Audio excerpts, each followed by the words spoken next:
from an energy perspective, the fact that we have that disconnect between the physical and the financial, physical being energy that you consume, financial being when you pay your bill, because those are disconnected by months, you create a ton of back office inefficiency. There's so much credit, everybody's on collateral to everybody. When you take all of that away, you're going to unleash tons of efficiency, which is going to unleash tons of innovation. Energy can be, natural gas can be produced in Pennsylvania into my house in a couple of days.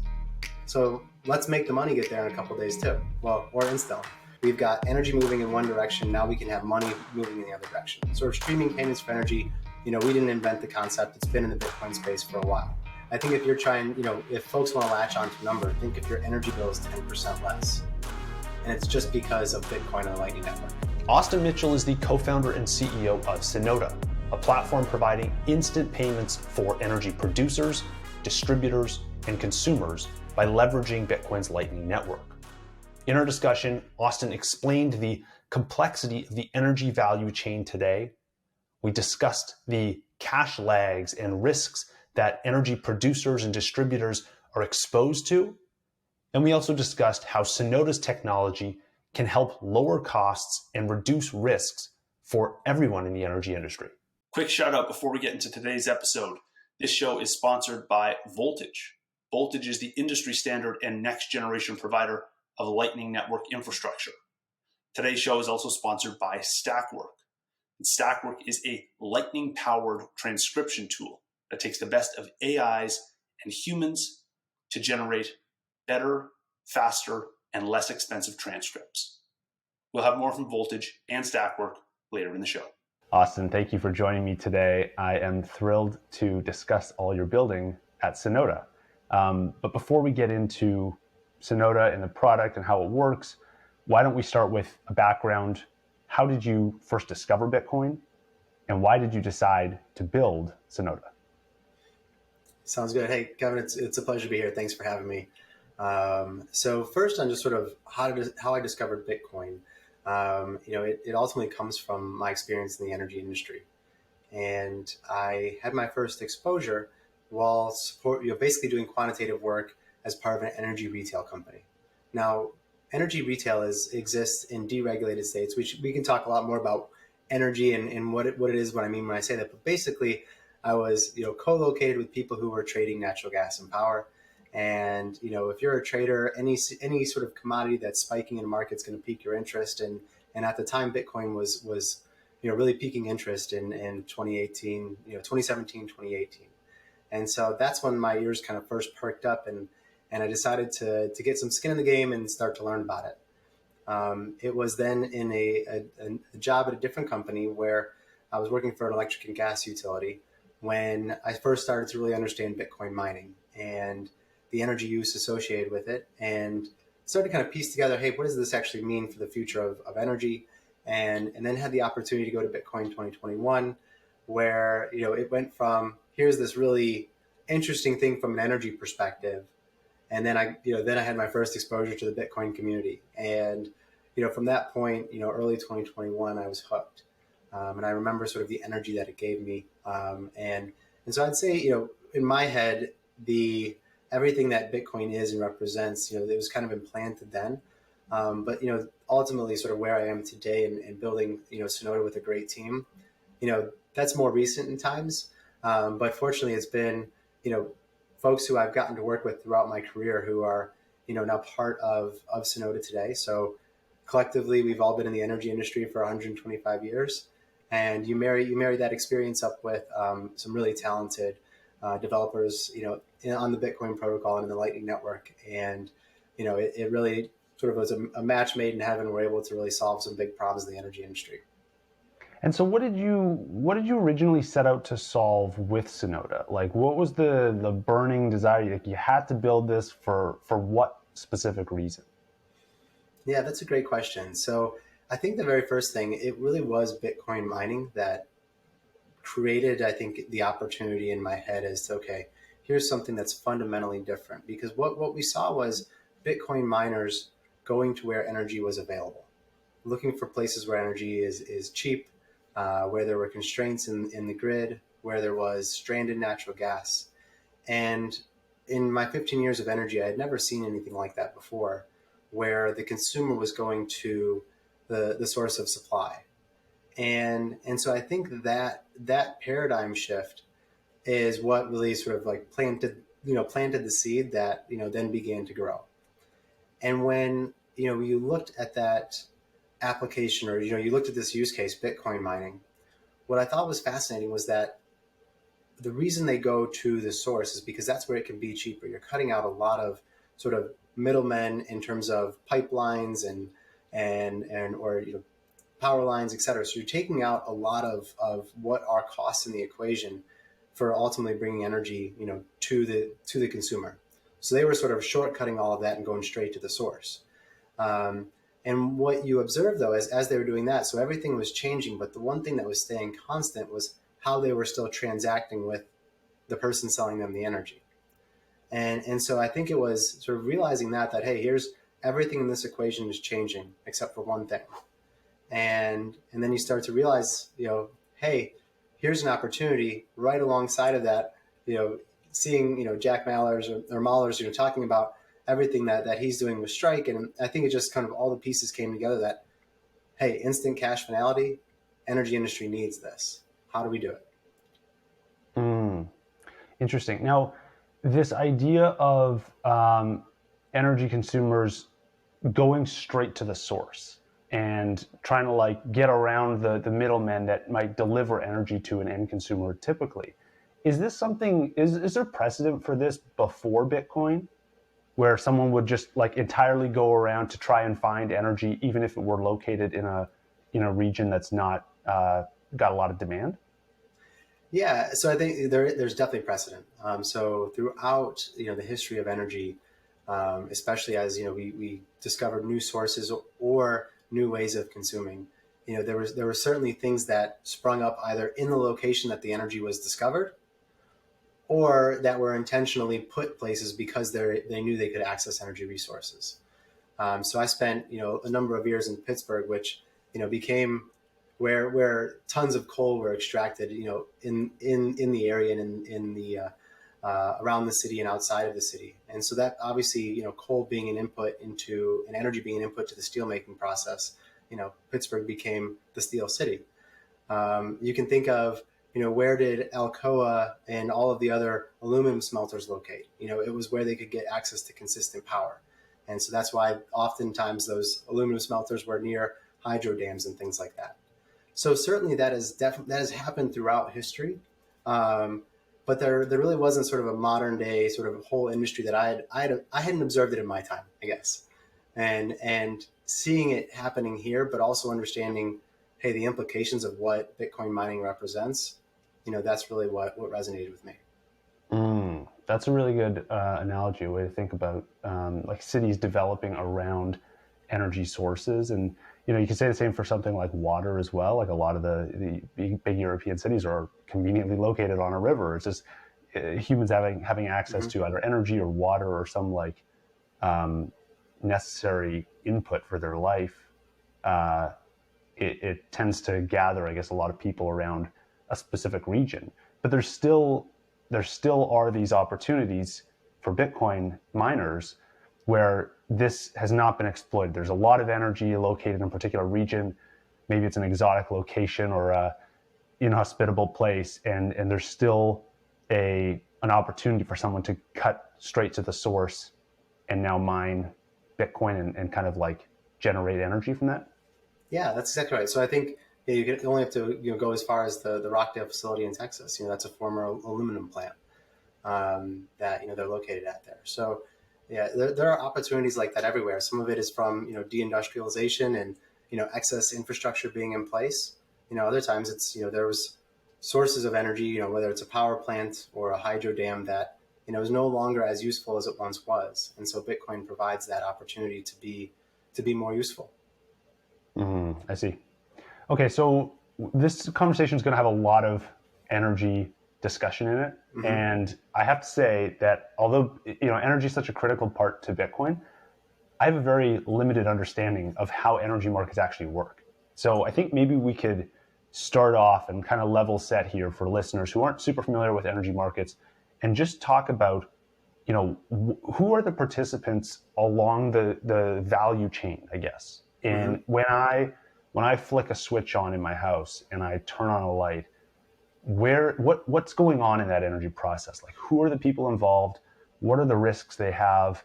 Who are the counterparties? How many steps are there in the process? Would love to just get an overview. Maybe we could use that as an example. Just me flicking a switch, turning on Mm-hmm. a light. What actually happens behind the scenes? Yeah, so you're right in calling out that there's an entire value chain behind that, and it starts with, and so you like most folks are connected to the electric grid, and it's important to understand that the electric grid is expansive, and it's sort of broken up into a few big chunks in the United States. But what I won't do is sort of, I guess, talk about kind of all of the different nuance to it. But I think the big thing to really focus on is that energy is produced at power plants. It's produced at solar farms, wind farms, etc. So we have energy being produced in a very distributed way, and it's being produced in an increasingly distributed way, which is an important piece to why we're building Synota today. But you have energy being produced, and we'll call those the generators. Those generators are the ones who now are going to be sort of selling the electricity to somebody downstream. And it's going to depend if you're in a deregulated or a regulated market. But by and large, they're going to be selling it to a transmission company who is going to then move the electricity on high voltage lines across some distance. So power gets generated and are produced by the generators, and then it's put onto transmission pipelines. And those transmission pipelines are going to be interconnected in different places. So that's where you'll see sort of big, if you see things on the ground, sort of these big substations, those are going to be examples of where, energy is either being sort of transferred in terms of which power line it's flowing on, where it may step down in voltage to be more consumable for the end user. That's where a lot of different functions get performed. But from that point forward, it's going to be making its way to the population centers, to our businesses. So when you think about a city, once it gets down to a certain level of voltage and more of the residential commercial power lines that you see, now we're really sort of in the utility space. We're in the distribution space, and so what you've done is you've gone from sort of very high amount of concentrated energy, and now it's kind of slowly being stepped down to a consumable format for you and me to use in our homes. What's interesting, though, is that because of the way that energy markets have evolved, it used to be the case that energy was very vertically integrated in the United States. So I'm giving a very US-centric view right now, but everything used to be very vertically integrated. And so that meant that, your utility did the production, they did the transmission, and they did the distribution. In a lot of states, we've now entered deregulation. And so that's where you can have different parties doing different things. And you can have different parties own segments of different power lines. So now you sort of enter a world where energy going from the point of its production all the way to the point of its consumption may sort of change custody between 3, 4, sometimes up to 10 different entities. And so it's really interesting that physically there's a lot of people in the mix now, but they're all sort of, if you kind of think about it in a Bitcoin term, they're all using the same protocol. They're all connected to the same pipeline. So it's all very efficient. And really, it's a similar process on the gas side. There actually may even be more counterparties involved on the gas side, from my experience. So both electric and gas, it's all about points of production that then feed into larger systems that then get distributed down to homes and businesses. And Interesting. in multiple parties sort of touching things along the way. Yeah. So you mentioned that it is a bit more distributed now, and it could become even more distributed in the future. The act of actually producing energy and transmitting it and delivering it to like a local utility. The first point you mentioned, when energy used to be vertically integrated, that was that because of regulation? Like, that was not a natural market force that these companies decided to be vertically integrated? It was like a state-sponsored energy producer or something?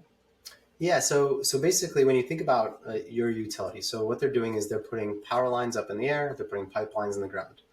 Now, that activity is very expensive.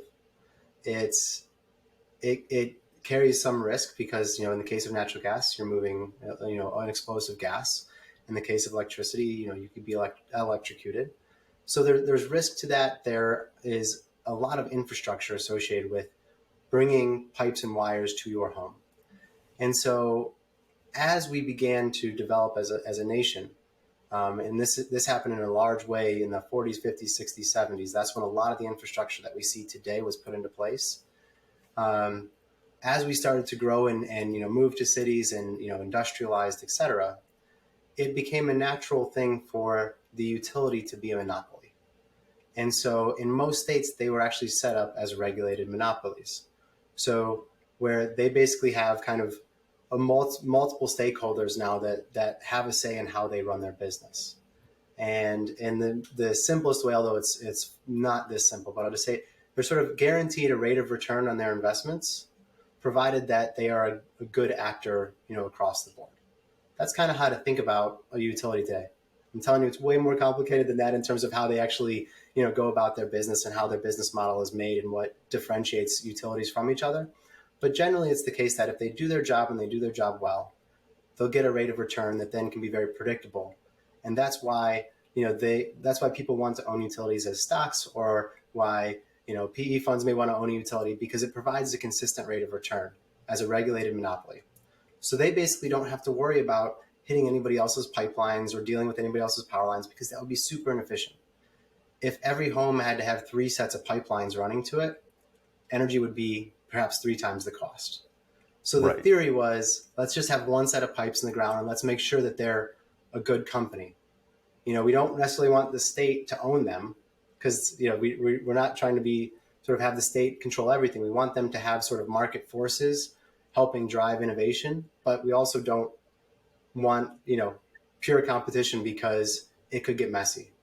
You don't want everybody tearing up the streets every year, putting in new pipelines. So a lot of things. Now, there actually is still some natural competition that exists around the edges, but generally when you look at any map, whether it's gas or electric, and you can say like, hey, let me see the utility map in my particular state, it's going to have some pretty clear bounds of one utility in this location, another utility in that location.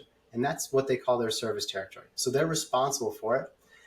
And what's also interesting is that being responsible for it comes with some conditions. So, when you need gas or electric brought to your house, you call up your utility, the expectation is they'll provide it. They can't just say, you know what, Kevin, you kind of live a little far away. Now, there is obviously even some nuance there, but that's the general mindset of like, they're there to provide a service. And so that's really sort of how it works. So they are the monopolies. No, vertical integration, that's kind of how this started. There was a time, and it really sort of kicked off in the 70s, 80s, and 90s. It sort of kind of had a big wave there of change, where essentially what happened is it's like 26 or 29 states, but a good chunk of states implemented some type of deregulation. And the right way to think about it is that just parts of the value chain were cut. And so you couldn't be a generator at the same time that you were a transmission company. And the reason being is because they wanted to create more competition, and they wanted to give consumers more choice in where they got their energy from. Now, ultimately, what sort of exists today is that almost every state has some differences. So if you go down to Texas, Texas is probably sort of the closest you can get to sort of a purely deregulated state, leaning most into competition.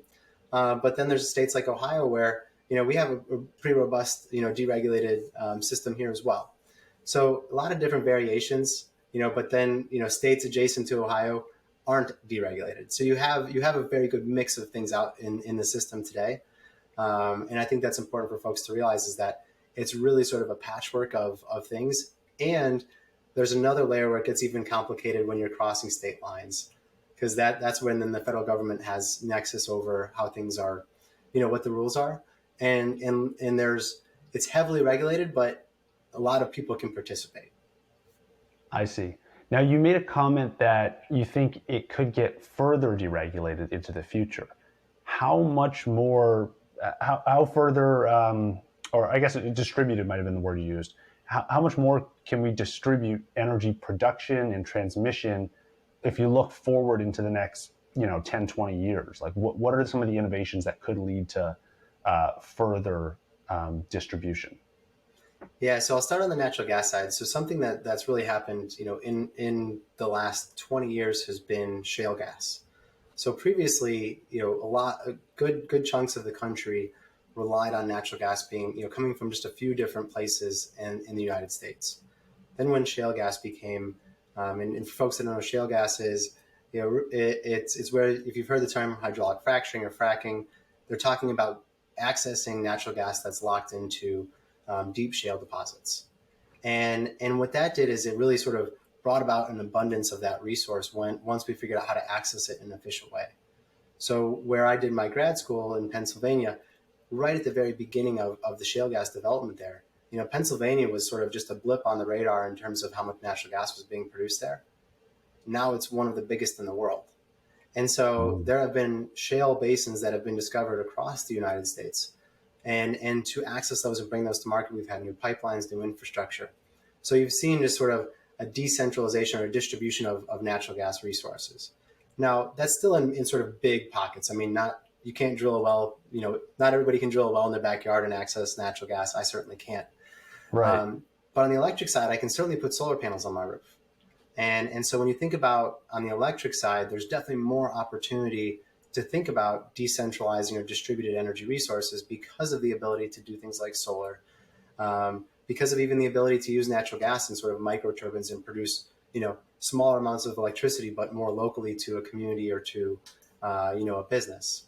So electricity, I think, is even more so. And that trend, of course, is going to continue with more resources being put on roofs, more community solar, more wind farms, et cetera. So we're becoming much less dependent on sort of centralized sources of energy today. Now, how important are batteries in the equation there? Well, you mentioned solar, you mentioned wind. They have some limited adoption as an energy source today. Bitcoiners will often say that we need more oil and gas. Forget solar. Forget the renewable stuff. It's what is your view on how important renewables are and how important batteries are to enabling some of those renewables like solar to become a staple as an energy source? Yeah, that's a really good question. So I think the first thing, without sort of getting into, I guess, there's a lot of different scenarios on how our energy system is going to change over time. And some of it's going to be very intentional. It's going to be the work of people who are, doing optimization work, saying, how do we get to net zero emissions by 2050?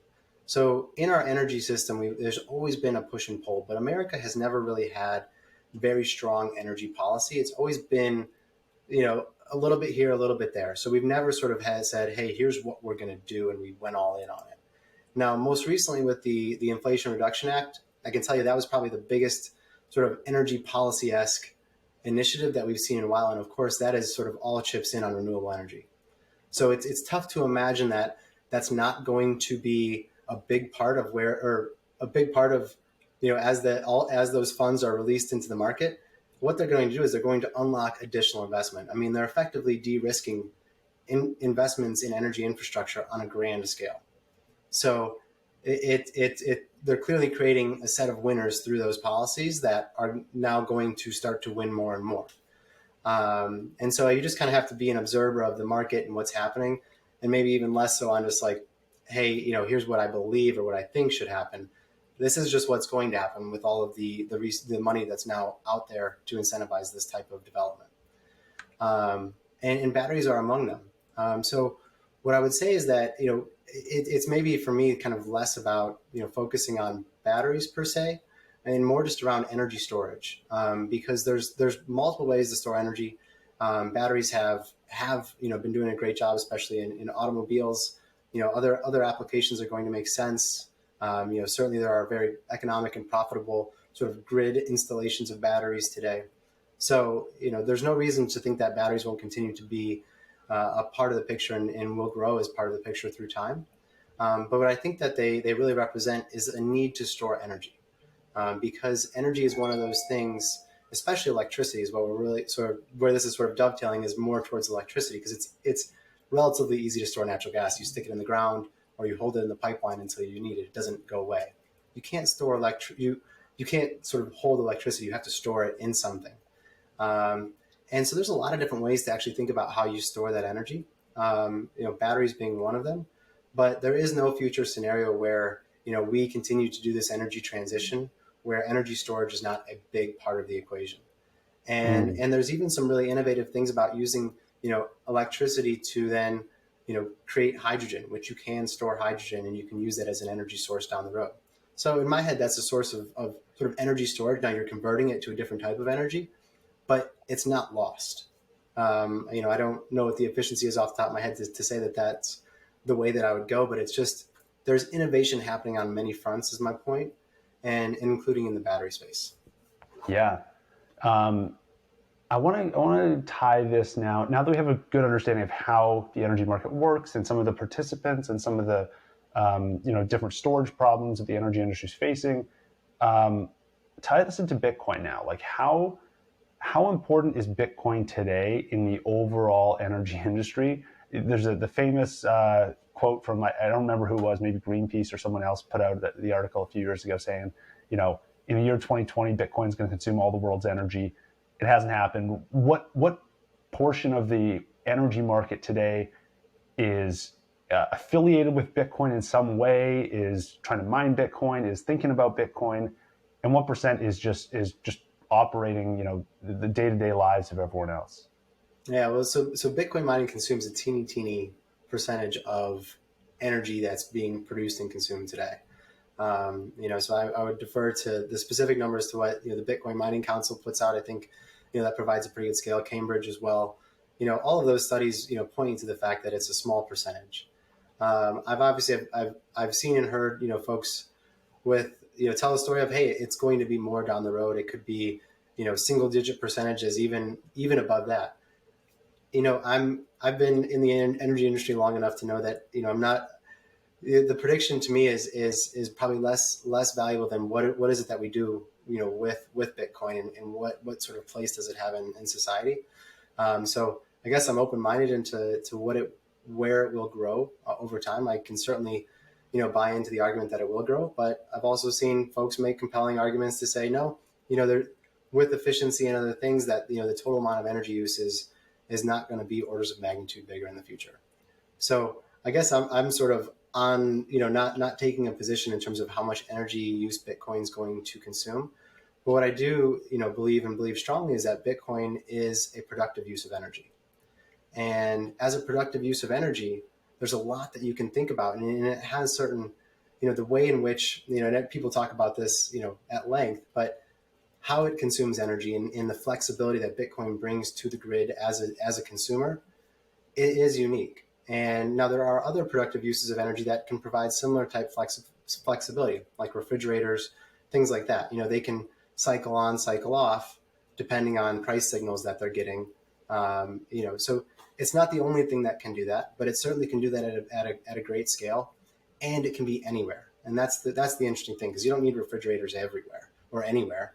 You need them, in your house or, or near a food processing facility. So so that's what makes Bitcoin unique, is that it can literally be anywhere, and it has those same flexibilities that are unique to it, or that aren't unique but are valuable when you think about an energy system. There was a piece put out a while ago. I think it was by the guys at CT in I want to say they're in Norway. I believe they referred to Bitcoin as a battery for storing wealth. Do you buy that? What do you think about that comment? Like, is that a reasonable way to look at Bitcoin and its role in energy markets? As a battery for storing wealth? Yeah.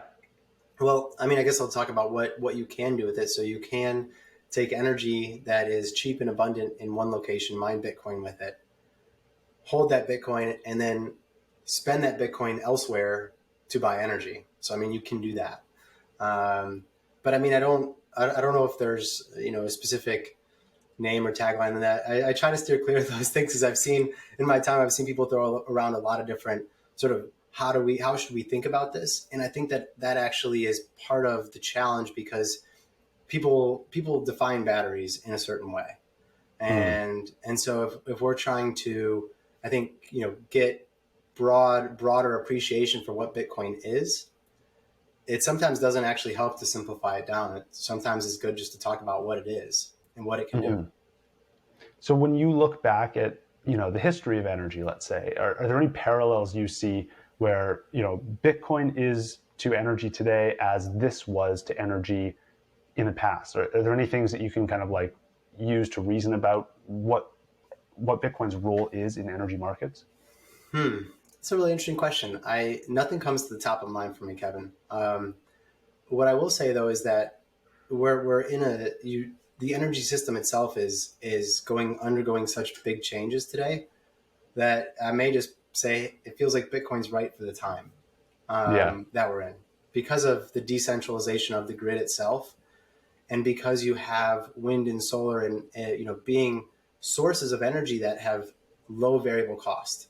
That's how they just differentiate themselves. It's when the wind is blowing, the energy coming off of the electricity coming off that wind farm is virtually free. Whereas the electricity coming off of a natural gas power plant, they still have to pay for the gas coming in. They still have to pay for the plant. So it's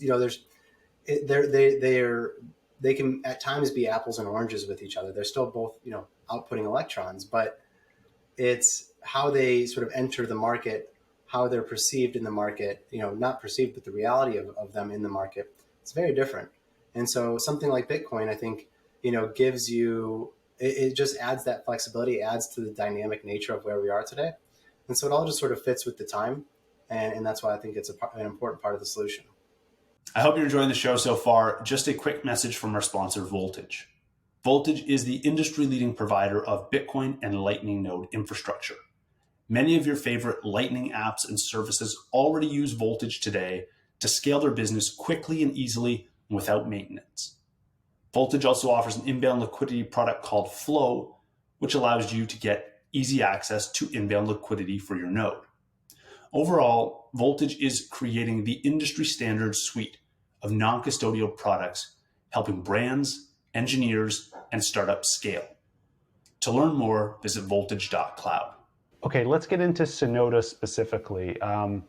In the press release you guys put out when you first announced your raise, you highlighted 3 features kind of Synota that you'd be able to settle instantly, reduce risk, and drive efficiency in energy markets. Can you talk to me about how you plan to accomplish those 3 things? Yeah, so I'll start with, so let me just make sure I heard the 3 things correct. So you said, I'm almost forgetting the press release today, Kevin. So settle instantly, reduce risk, and drive efficiency. Yeah, those are all true. Okay, so let's talk about the settle instantly piece, because that's something that everybody knows.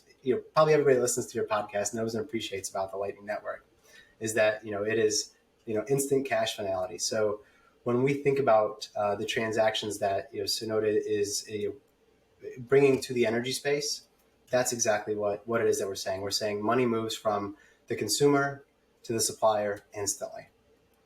Now let's talk about reduce risk and efficiency, because they kind of go hand in hand, and why instant settlements is important. So I would challenge anybody who's listening to this to kind of look at their utility bill and see see that they're paying for energy that they consumed probably 30 or 60 days ago. And that's interesting, because name something else that you get to use and consume and get the benefit of, but then not pay for it for 30, 60, sometimes 90 days later. Very few things. So why is energy different? Well, it's different because back to those days of vertical integration, it was all one company getting paid, and everything was analog. So you couldn't be quicker than the guy who was walking your neighborhood reading your meter anyway. So you just had to wait for him to read your meter, drive back to the place, input it in, to the bill, send you the bill. It was a slow system from the start.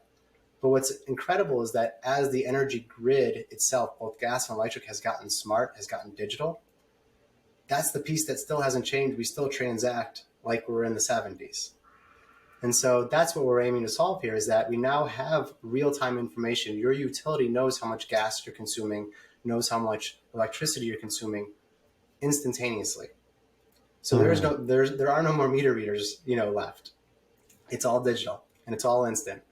So now when the product is being delivered and consumed.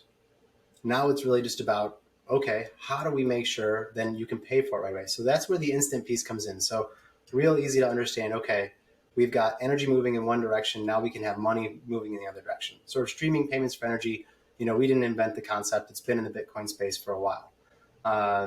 But that's the whole thing to think about is now you're streaming payments for energy.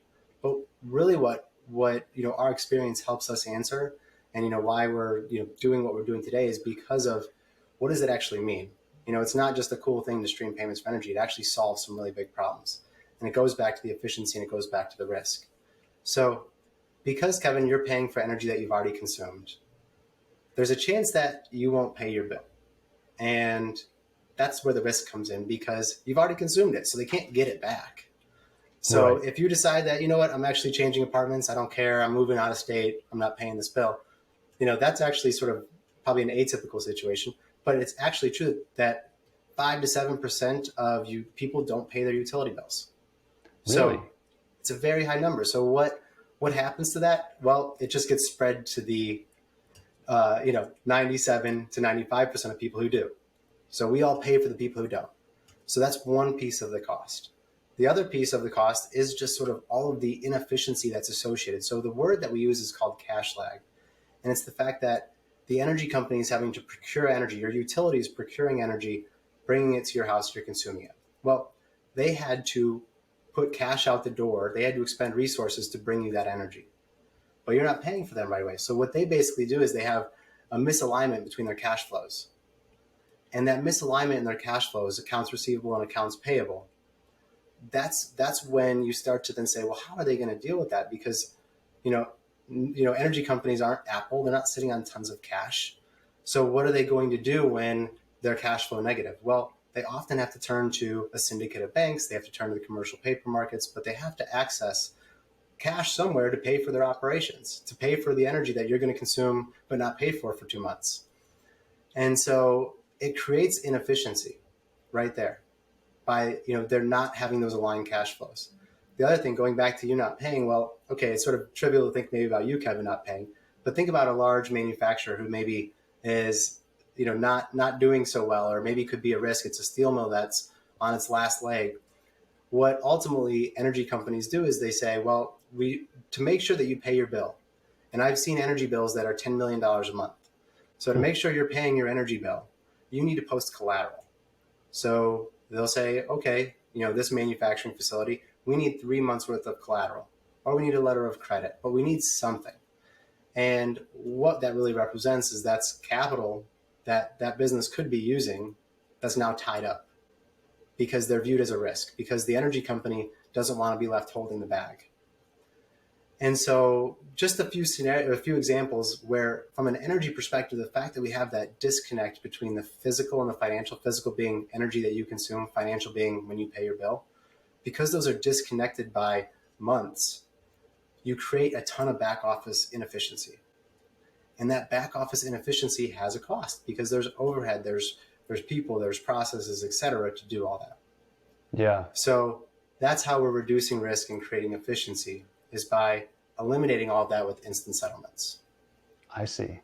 So when you group all of these risks and all of the lags together, and you think about the addressable opportunity for lowering the price of energy, what number comes to mind? Like you mentioned, 5 to 7% of people might not pay their energy bill, and the rest, maybe everyone else is paying 5 to 7% more.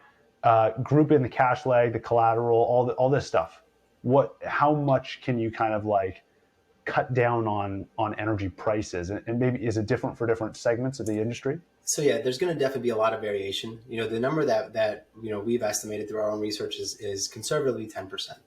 I can certainly do enough digging and point you to places where it's more than that, and in other circumstances where it's less. But I think if you're trying, if folks want to latch onto a number, think if your energy bill is 10% less, and it's just because of Bitcoin and the Lightning Network. So that's what we want people to get excited about, is how big that opportunity is, because in across the world, $4.5 trillion is spent on energy every year. So imagine 10% more of that staying in people's pockets or going back into investing in the energy infrastructure itself. The other thing that really, we think is super compelling about all of this, and being on a Lightning podcast today, I can have a much greater appreciation for it.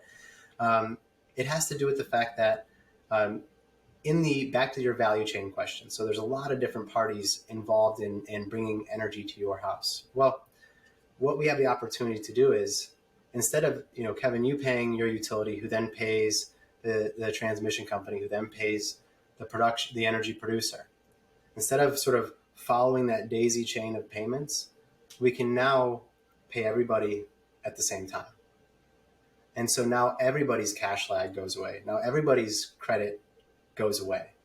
Now everybody is sort of settling instantly, because energy moves quickly. Energy can be, natural gas can be produced in Pennsylvania into my house in a couple of days. So let's make the money get there in a couple of days too. Well, or instantly. But the point is that, when you remove all of the credit, sort of there's so much credit. Everybody's on collateral to everybody. When you take all of that away, you're going to unleash tons of efficiency, which is going to unleash tons of innovation. And so that's really what our main story is that, we'll say 10%, but we think that's really just sort of scratching, tip of the iceberg in terms of what's possible. Because the other thing that people don't fully recognize, but, in a conversation with Jesse Jenkins on Twitter yesterday, he definitely sees this as, we may disagree on Bitcoin, but he agrees on the fact that as our grid becomes more decentralized, we are going to need a decentralized way of settling energy contracts. Because what we need people who are putting solar panels on their roof. We need to be able to give them a good price signal for what the value of that solar energy is.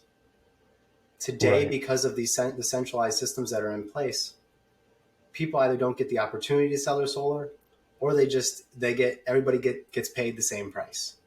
But the Bitcoin miners and the Bitcoin community knows all too well that the value or the cost of energy changes geographically and in time.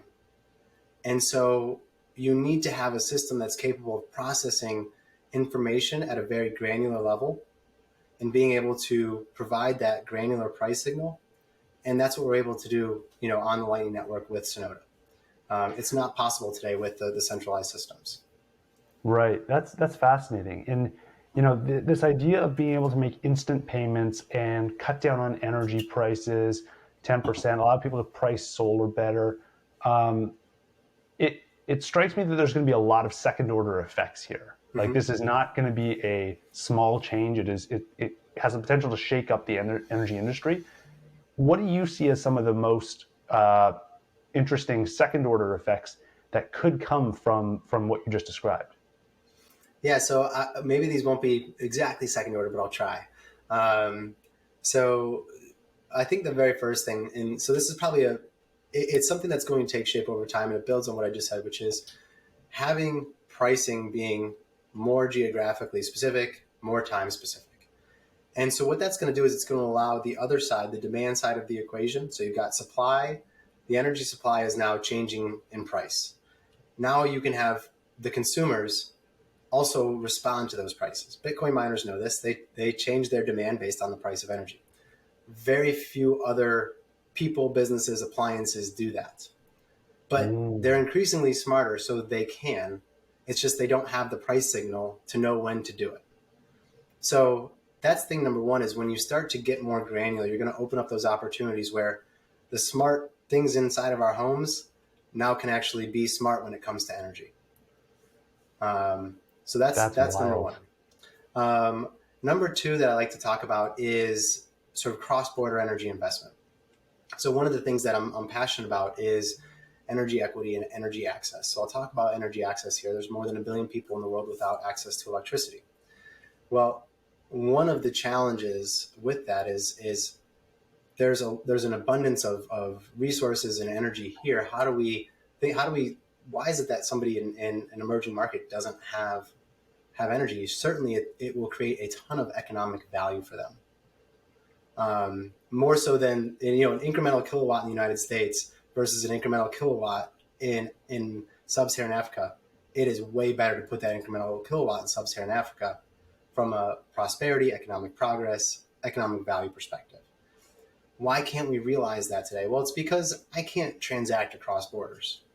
So if I am somebody who invests in energy infrastructure, how am I going to make an investment into an emerging market today? Well, it's very difficult because I now need to either get a partner on the ground or I need to set up an entity there. I'm going to have issues with if I invest money on the ground, how am I going to repatriate the funds if I want to? There's all of these roadblocks and barriers that make cross-border energy investment very challenging. And frankly, it just doesn't really exist outside of the NGO, government aid centers. Shell has a foundation, and of course they're investing in energy access. But is Shell corporate? I guess I don't want to say that they aren't, but I don't get a sense that they are doing it as a profitable enterprise in emerging markets. I think very few companies are, because it's not profitable today because of those challenges. With Bitcoin and the Lightning Network, we can remove the financial constraints. So now somebody in an emerging market could theoretically be paying, could have infrastructure put in, in their community, and they could be paying their electric bills to somebody halfway across the world. And because of the financial structure there, it's going to be way more secure, way more predictable, and way more instant. So it's not like you're waiting for the check to come from across an ocean. It's, hey, the community's not paying their bill. What's going on over there? So you just you can start to open up more free market solutions, free market approaches. I don't have all the prescriptive ways in which it will go, but I know that there's a reason you don't see it today, and it's because of the financial headaches, the roadblocks that exist. Here's a way to remove them. Really? Okay, that's interesting. So, Yeah, so these constraints are actually the payment constraint is actually what is slowing down energy infrastructure and development in emerging markets today. You figure that's like the primary constraint? I don't know if it's, I mean, certainly you're going to have to think about local government. There's going to be other issues that play into it. Sure. But it is a big factor. And so with Bitcoin Lightning Network, we can take that factor away. Now it can be more about, the local government or the state government. Are they stable enough to support this? But that's really where this starts to go, is you're just taking variables out of the equation, and you're allowing investments to flow across borders, and for those investments to be paid back more seamlessly. Yeah. There's whole industries focused on investing in energy infrastructure, but they usually sort of stick to their areas. Here's a way to sort of think more globally in terms of how we invest. Because like I said, the economic value is there, but it's not there if you lose 10 to 15% in overhead and fees going across the border. Right. That is wild. And the first point you made, I want to highlight that again. The point about if you can measure like when energy is coming in, when it's most effectively, or when the prices are lowest, if you can like ratchet up and down, if you can ratchet demand up and down as needed, you can kind of unlock, like a lot of people can all of a sudden use their appliances, you get driverless cars on the road, and they can be driving around when energy is cheapest, and parked when energy is most expensive. And how much of the energy industry, if we assume that everyone is kind of operating on these like fixed cost structures that aren't really receptive to supply and price signals, how much of the industry do you think will be receptive to these signals and actually be modifying their demand, a decade out? I don't have the answer to that question, but I think, we all know that everything is getting smarter. And I think the other point too is it doesn't, in the energy system, it doesn't have to be that you're looking for big changes. Typically when we see price spikes, it's because we just need to shed a little bit of demand to be okay. So I think what we're really looking for is just more of a push and a pull in the market. Today, supply is brought to meet demand. It's almost one directional. Over the last 5-10 years, we've gotten some more demand flexibility in there, with demand response programs that, folks have probably heard of. So, those things are all sort of new, and they're coming in, and they're helping change that demand side of the equation. This is a way to sort of do it at scale and efficiently. And when I say at scale, I mean at any scale, because everybody can respond to that price signal. So it doesn't have to just be the largest consumers of energy. it can be your refrigerator. And so I think that's what we're saying, because because of the Lightning Network, it doesn't, the smallest transaction it can still be affordable. Right. You're not sort of bumping up against those, what would normally be a very intensive process to have to settle all of that, because you're doing it instantly. You're not having to retain the data. It just becomes all way more efficient. Right. So now when you think about this massive opportunity to kind of like rebuild energy infrastructure and connect payments via the Lightning Network, and reducing a lot of the friction that you highlighted in this episode, how do you think about the business model for Synota and how you plan to capture value that you create from this, from reducing the frictions associated with energy payments? Yeah, so what Synota does is we're really providing the infrastructure. We're providing that programmatic link between the physical energy system and the Lightning Network. And so the way we're thinking about our business model is one that's kind of really flexible, because if you imagine sort of the different ways in which people will interact with what we're doing, somebody may want to be running their own node and just use our decentralized software to participate, in these energy transactions.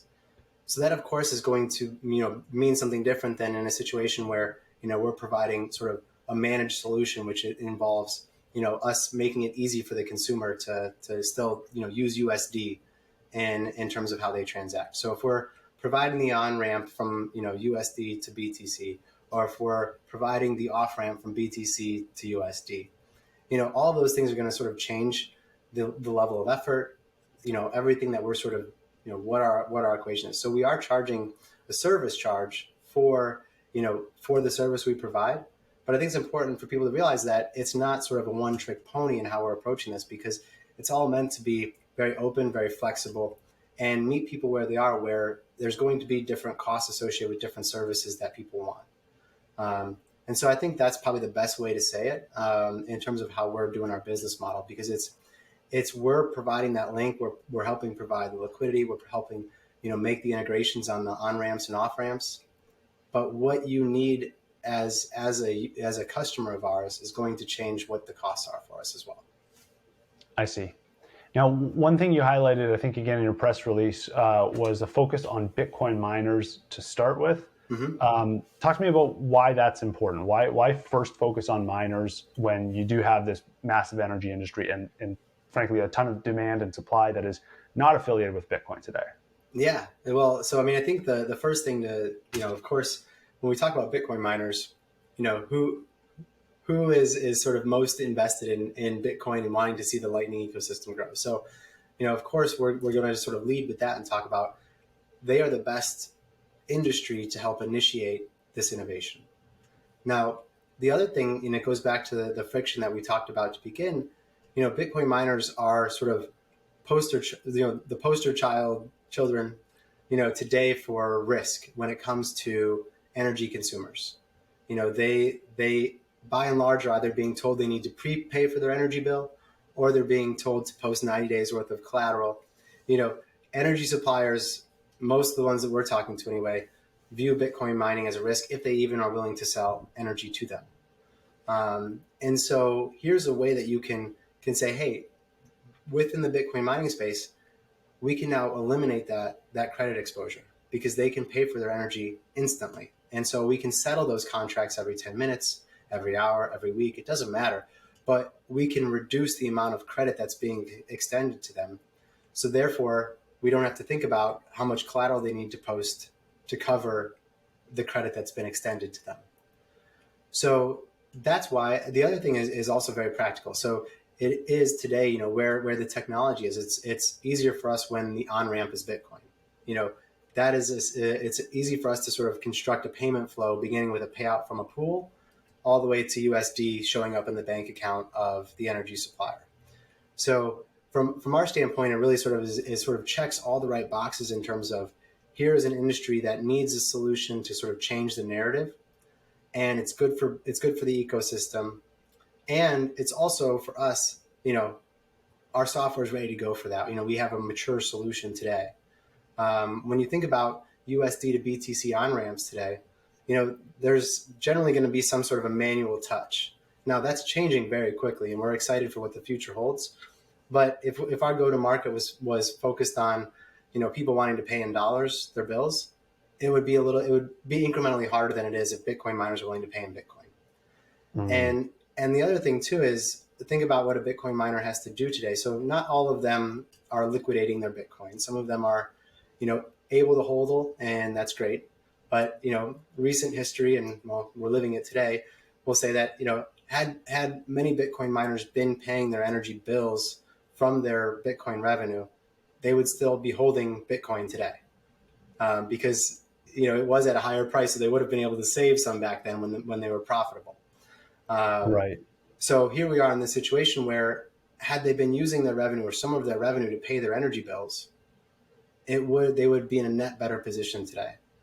And so what we're basically doing is we're removing that liquidation step out of the equation, because that's happening automatically through Synota. So they're able to pay in Bitcoin. It's USD for the energy supplier. So it's already a win there in terms of the hassle of liquidation, the cost of it. That all goes away.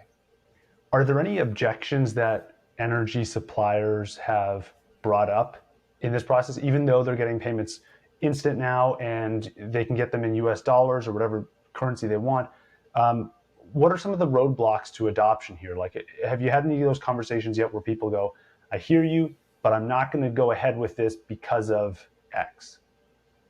Yeah, no, I think there's just a general skepticism in the energy industry about Bitcoin. So even some what I would consider pretty innovative companies, still hold the position that they won't sell gas or electricity to Bitcoin miners. But what we've heard by and large from executives in utilities and energy suppliers alike is that the problems we're solving are big problems, and I know it because I've been on that. I've experienced them firsthand. They're big problems, and so I think it's more of a wait and see approach at this point. It's not an uncommon thing that people are rely on third parties to handle their billing, their payment processes. That's already the norm for a lot of energy companies today. So as we put in the press release, what's unique about us is we're not sort of replacing them. We're eliminating the intermediaries, and we're allowing peer-to-peer transactions to occur. What do you think this does to the intermediaries? What is their move if now we have a system where we can instantly transmit money? Do you expect to see this middleman intermediary group of energy market participants to just get carved out and just kind of disappear? What is their role if we now have this instant settlement system for payments? Yeah, so the middlemen we're talking about in this case are payment processors and banks. So, one could argue that, their value add to the energy value chain is really, they're not involved in physically bringing energy to your home. So I would challenge anybody to say, hey, this is a net win, because it's actually good for the energy companies, and it's good for the consumers. So we're not cutting out energy middlemen. Everybody that adds value in the value chain is still there. They're just getting paid more frequently. And it's just the payment middlemen that are, their backs up against the wall at this point. Mm-hmm. Right.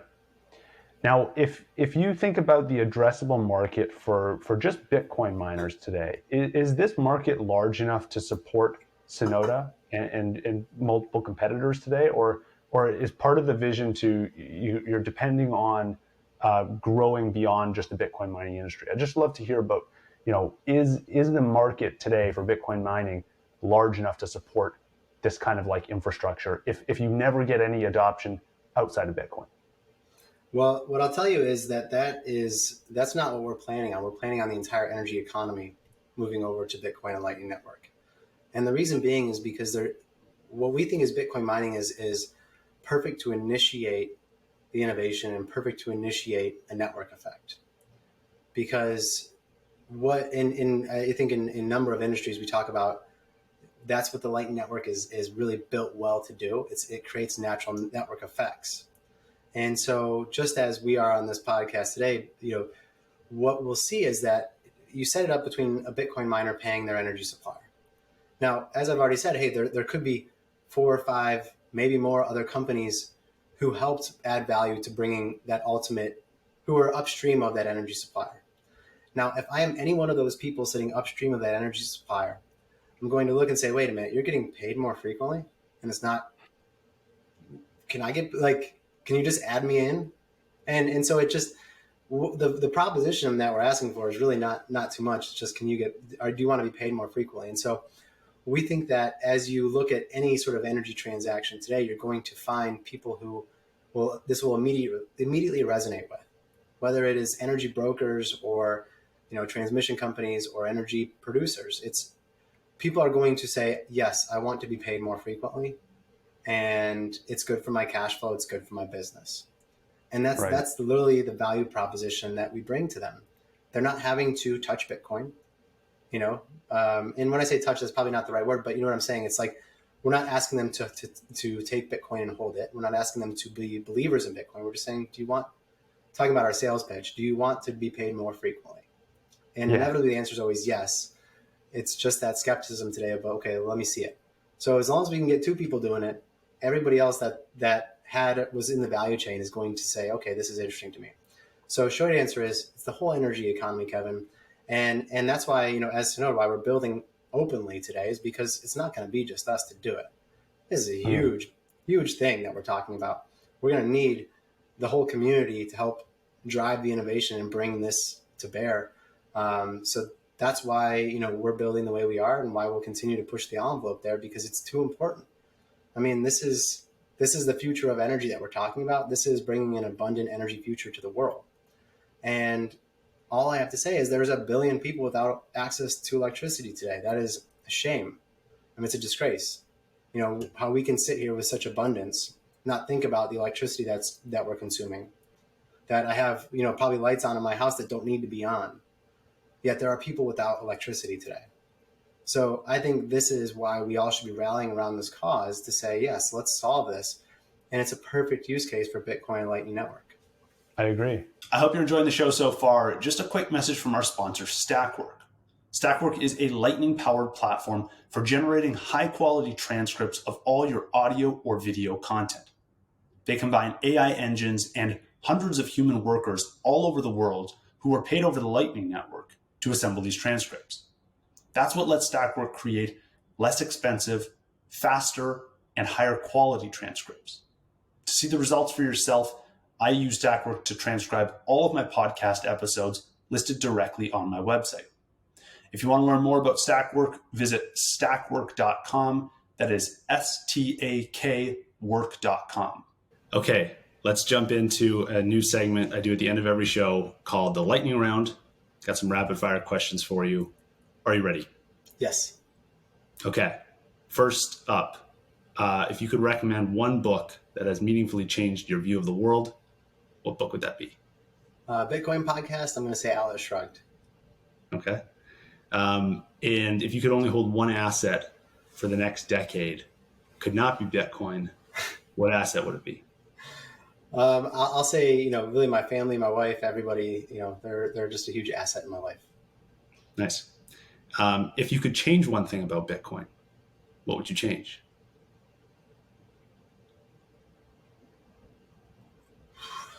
Maybe the color orange. It's not my color. I'm not sure.